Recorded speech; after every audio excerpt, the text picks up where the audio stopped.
ఒక చిన్నారి రెస్టారెంట్లో పడిపోయిన మహిళ పర్స్ గమనించి తనకు అందించింది. కృతజ్ఞతగా ఆ మహిళ పర్స్ తీసుకొని అందులో నుంచి డబ్బులు ఆ చిన్నారికి అందించింది. ఆ చిన్నారి డబ్బులను తిరస్కరించి తనకు కొంచెం ఫుడ్ కావాలని కోరింది. ఆ మహిళ ఆ చిన్నారికి తను తింటున్న ఫుడ్లో కొంచెం ఇచ్చింది.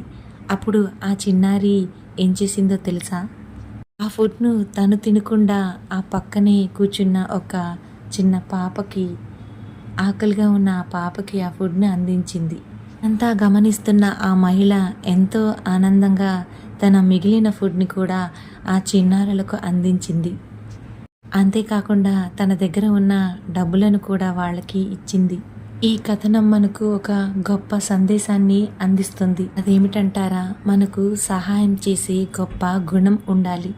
అది నిస్వార్థమైన ప్రేమతో నిండినదై ఉండాలి. డబ్బుల విలువ కంటే ఒక మనిషి ఆకలితో ఉన్న వాళ్ళకి తిండి తినిపించడం చాలా గొప్పది. మిత్రులారా, ఈ చిన్నారిలాగే చిన్నప్పటి నుంచే పిల్లలకు మంచి బుద్ధులు అలవాటు చేస్తే వాళ్ళు గొప్పవాళ్ళుగా మారుతారు. ఒకరి ముఖంలో చిరునవ్వు కన్నా గొప్ప దానం ఏముంటుంది చెప్పండి? సహాయం చేయండి, ప్రేమను పంచండి, మనుష్యతను నిలబెట్టండి, ఒకరి చిరునవ్వుకి కారణం కండి.